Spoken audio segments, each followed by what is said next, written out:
Assalamualaikum warahmatullahi wabarakatuh.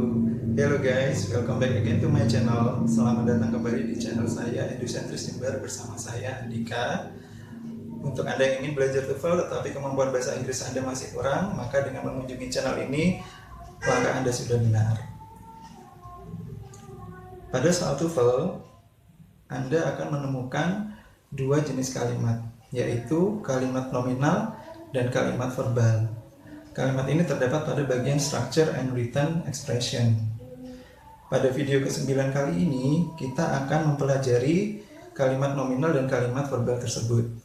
Kemudian kita akan mempelajari bagaimana perbedaan dua kalimat tersebut. Hal ini penting karena jika kita sudah bisa membedakan dua kalimat tersebut, maka kita tidak akan kesulitan untuk menggunakan verb atau kata kerja apa yang seharusnya digunakan oleh dua kalimat tersebut. Untuk itu jangan lupa subscribe, like, share, dan komen ya guys. Yuk langsung saja kita saksikan videonya. Oke, kembali lagi, kita kali ini akan mempelajari materi tentang kalimat nominal, verbal, dan juga perbedaannya. Untuk itu sebelumnya jangan lupa subscribe, like, share, dan komen.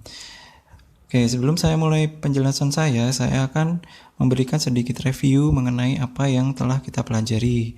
Tujuannya adalah supaya nanti nyambung ya antara apa yang sudah kita pelajari dengan apa yang akan kita pelajari.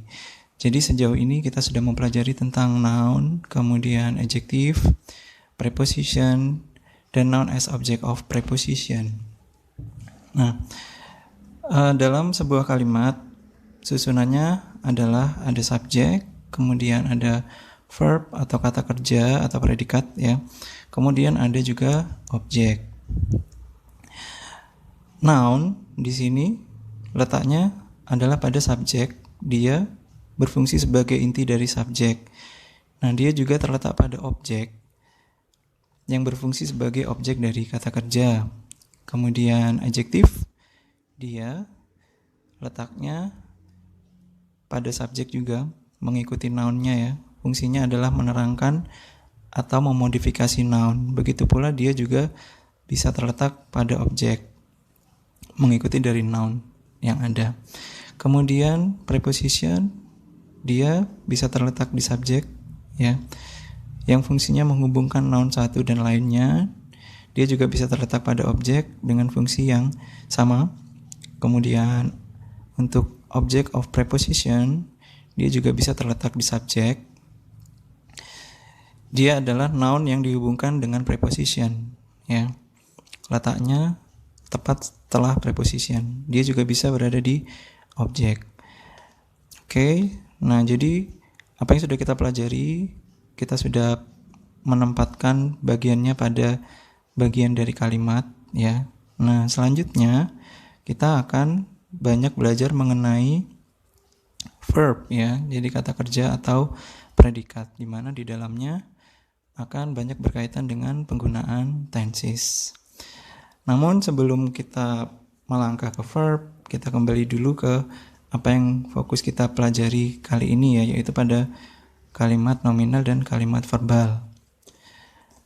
Apa sih kalimat itu? Ya, jadi kalimat adalah rangkaian kata yang di dalamnya setidaknya memiliki satu klausa. Apakah klausa itu? Klausa itu adalah rangkaian kata yang terdiri dari satu subjek dan satu verb. Ya. Nah, jadi dalam kalimat minimal dia ada satu subjek dan satu verb. Nah, kemudian ada dua jenis kalimat yang perlu kita pahami dalam mengerjakan soal TOEFL, yaitu yang pertama kalimat nominal dan yang kedua adalah kalimat verbal. Supaya Anda lebih paham dalam memberikan contoh kalimat nanti, saya akan menggunakan bahasa Indonesia. Pemahaman ini penting supaya Anda tidak bingung ketika nanti saya sudah menjelaskan menggunakan tenses atau tata bahasa dalam bahasa Inggris. Nah, kita mulai dulu dengan kalimat nominal. Kalimat nominal adalah kalimat yang menerangkan tentang subjeknya. Apa sajakah yang diterangkan, yaitu meliputi, oke ya, kita lihat contoh gambarnya dulu ya. Meliputi siapa subjek tersebut. Nah, Coba kalau kita lihat gambar ya, apakah Anda tahu ini siapa? Ini adalah pemain basket dari Cina ya, namanya Yao Ming. Kita bisa bikin kalimat begini ya, dia adalah Yao Ming. Jadi ini menunjukkan siapa subjek tersebut. Kemudian dia adalah seorang pemain basket. Nah, dua kalimat ini adalah contoh kalimat yang menunjukkan siapa subjek tersebut. Kemudian yang berikutnya tentang bagaimana kondisi atau keadaan dan penampilan subjek tersebut. Contohnya kita lihat di gambar ini. Dia tinggi. Kemudian contoh lainnya lagi, dia atletis. Itu adalah contoh kalimat yang menggambarkan kondisi atau keadaan atau penampilan dari subjeknya. Kemudian yang ketiga adalah di mana subjek tersebut berada. Kalau kita lihat di gambar tersebut, kita bisa bikin kalimatnya dia berada di lapangan basket. Oke. Nah, jadi pada kalimat nominal ini dia memiliki 3 unsur ya, yaitu yang pertama adalah noun atau kata benda itu sendiri.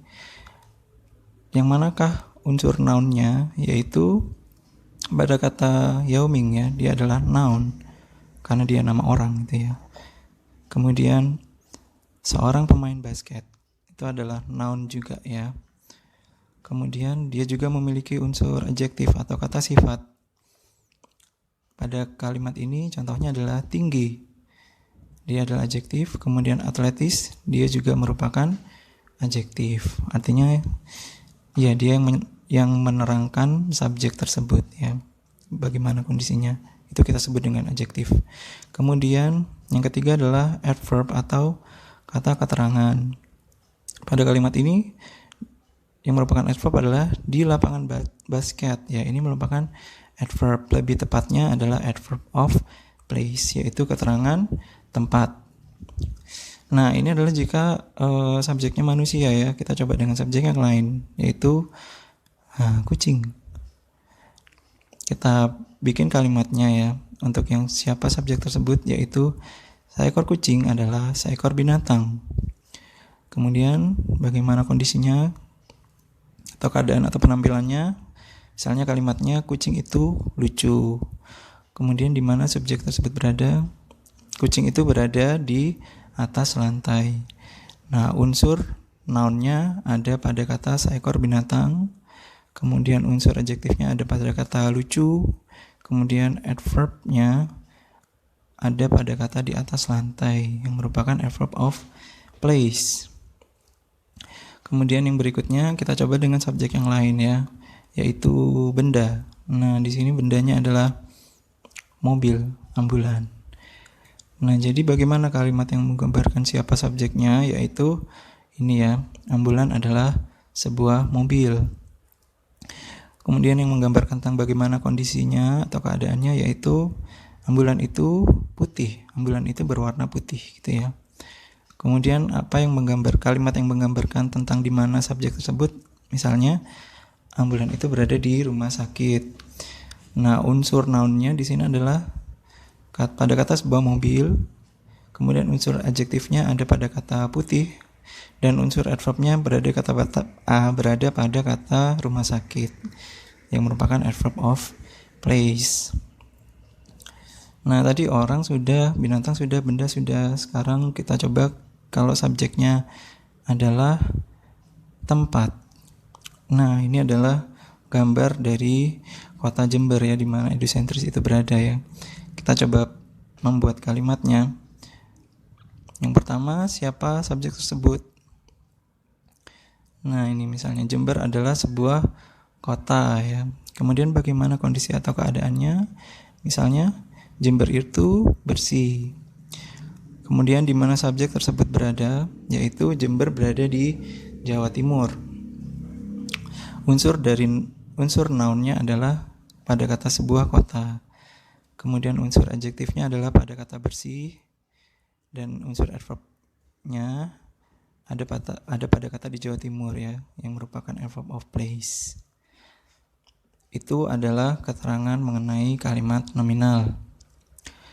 Sekarang kita akan menuju keterangan mengenai kalimat verbal.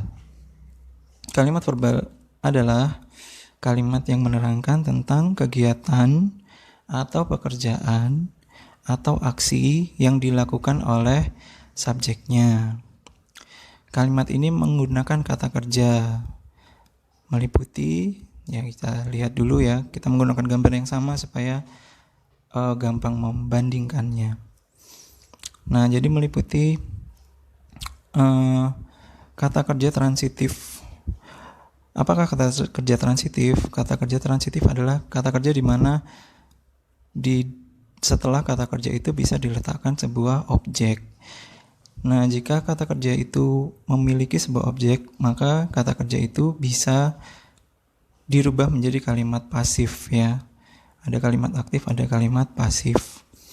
Nah, contoh kalimat aktif di sini kita lihat di gambar tersebut. Apa kira-kira kalimat aktifnya? Misalnya, Yao Ming melempar bola basket. Jadi kegiatan yang dilakukan oleh Yao Ming atau subjeknya ini adalah melempar ya. Kemudian dia bisa juga berbentuk kalimat pasif, yaitu menjadi bola basket dilempar oleh Yao Ming, di mana kata kerjanya adalah dilempar ya. Kemudian selain pada kata kerja transitif, ada juga pada kata kerja intransitif. Kata kerja intransitif di sini adalah kata kerja di mana dia tidak memiliki objek setelah kata kerjanya, melainkan ada kata keterangan ya, atau yang kita sebut dengan adverb. Contohnya di sini adalah Yao Ming berlari dengan kencang. Nah, verbnya di sini adalah berlari. Pada kata kerja intransitif, kalimat tersebut tidak bisa dirubah menjadi kalimat pasif. Oke, kita coba dengan subjek yang berikutnya berupa binatang, sama dengan tadi ya, kucing. Bagaimana kata kerja aktifnya? Misalnya kucing itu memakai sebuah pita. Kata yang menunjukkan kegiatan yang dilakukan oleh subjek adalah pada kata memakai. Kemudian pasifnya menjadi sebuah pita dipakai oleh kucing itu. Kemudian jika menggunakan kata kerja intransitif, maka kalimatnya menjadi kucing itu berbaring dengan santai. Oke, kemudian selanjutnya kita coba dengan subjek benda ya. Sama seperti tadi menggunakan mobil ambulan.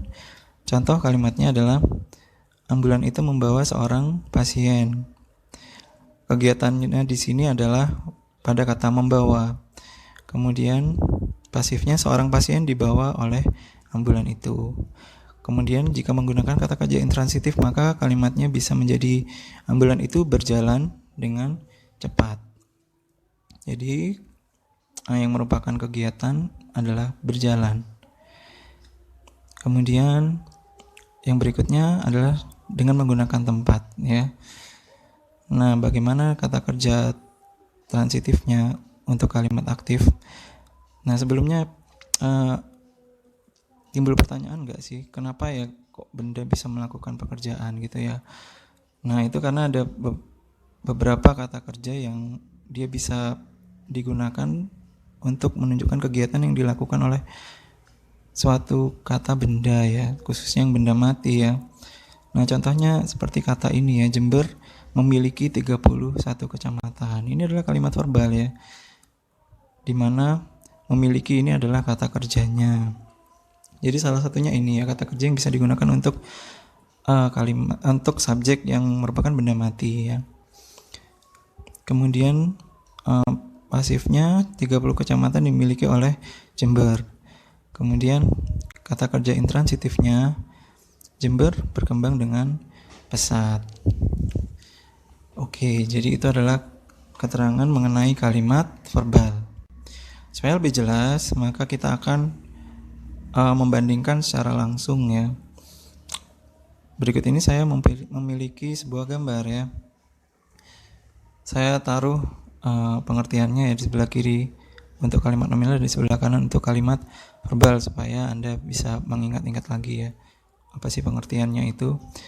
Nah, pada gambar ini bagaimana ya kalimat nominalnya?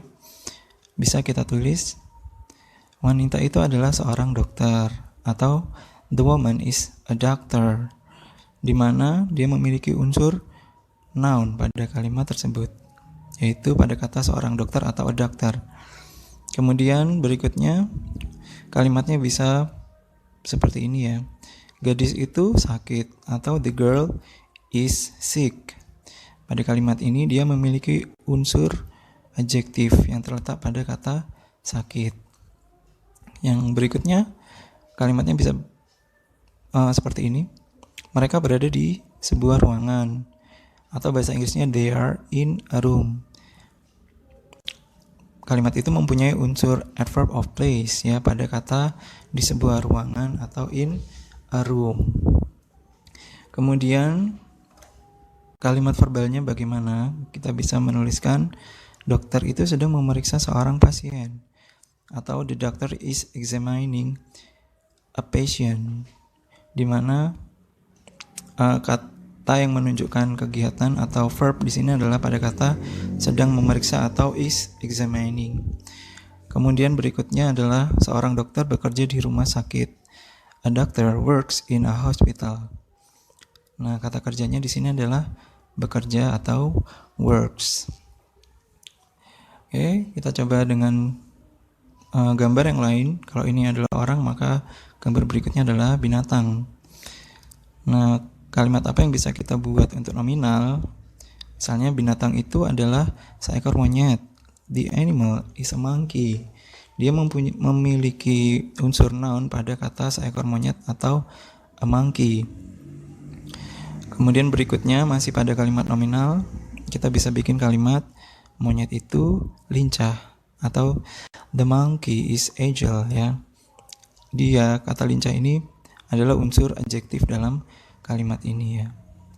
Kemudian berikutnya, dia berada di atas pohon. It is on the tree. Kalimat ini memiliki unsur adverb of place pada kata di atas pohon atau on the tree. Sedangkan untuk kalimat verbalnya kita bisa membuat kalimat seperti ini. Monyet itu sedang memanjat sebuah pohon, atau the monkey is climbing a tree, di mana verbnya adalah sedang memanjat atau is climbing. Kemudian kalimat berikutnya bisa seekor monyet hidup di sebuah hutan. A monkey lives in a forest, di mana kata kerjanya atau yang menunjukkan kegiatan adalah pada kata hidup atau lives ya. Kemudian yang berikutnya kita coba lagi dengan gambar benda ya. Ini gambar apa ini ya? Ini gambar meja makan ya, yang bisa berputar. Kalimatnya contohnya untuk yang nominal itu adalah sebuah meja makan, atau it is a dining table. Jadi dia mempunyai unsur noun pada kata sebuah meja makan atau a dining table. Kemudian kalimat berikutnya yang bisa kita buat adalah meja itu bundar, the table is round. Dia mempunyai unsur adjektif pada kata bundar atau round. Kemudian yang berikutnya adalah kita bisa menggunakan kalimat nominal meja itu berada di ruang makan, atau the table is in the dining room. Kalimat ini mempunyai unsur adverb of place pada kata di ruang makan atau in the dining room ya, di ruang makan ya. Itu garis merahnya kurang maju ya, sorry. Kemudian untuk kalimat verbalnya, meja itu memiliki 6 buah kaki. The table has 6 legs. Nah, seperti yang saya katakan tadi ya, ini udah mati ya, tapi bisa juga dia melakukan kegiatan dengan menambahkan kata kerja memiliki gitu ya. Kemudian meja makan itu bisa berputar dengan perlahan. The table can spin slowly. Jadi yang menunjukkan kata kerja di sini adalah bisa berputar atau can spin. Nah, kemudian yang terakhir kita coba dengan kata yang menunjukkan tempat ya. Nah, di sini kali ini kita menggunakan kota Jakarta. Kalimat nominalnya adalah Jakarta adalah sebuah kota.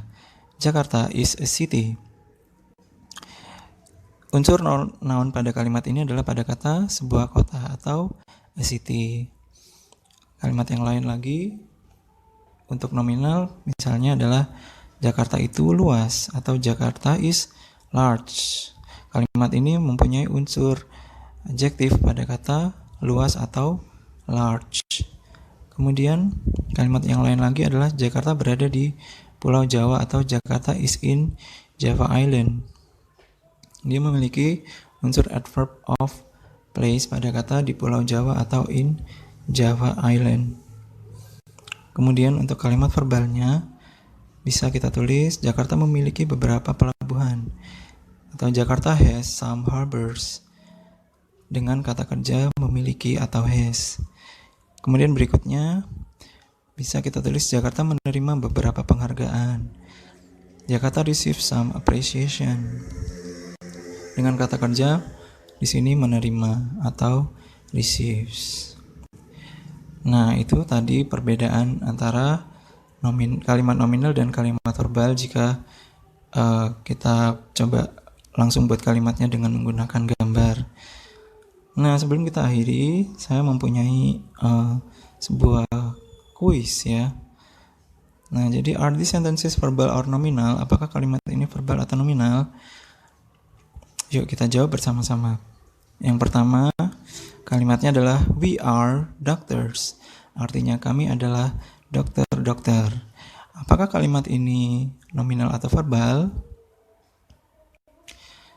Jawabannya adalah kalimat nominal karena dia memiliki unsur noun pada kalimat dokter-dokter. Selain itu dia juga menerangkan subjeknya ya. Kemudian kalimat yang berikutnya, you go to office. Kamu pergi ke kantor. Apakah kalimat ini verbal atau nominal? Jawabannya adalah verbal karena kalimat ini menunjukkan kegiatan yang dilakukan oleh subjek, ditunjukkan oleh kata go atau pergi. Berikutnya, she is diligent. Dia tekun. Apa kalimat ini nominal atau verbal? Jawabannya dia adalah kalimat nominal. Karena di situ ada unsur kata, karena kalimat itu menerangkan tentang she ya, tentang subjeknya. Jadi dia itu tekun ya. Kemudian dia juga memiliki unsur adjektif pada kata diligent. Berikutnya, my brother is tall. Saudara laki-laki saya tinggi. Apakah dia kalimat nominal atau verbal?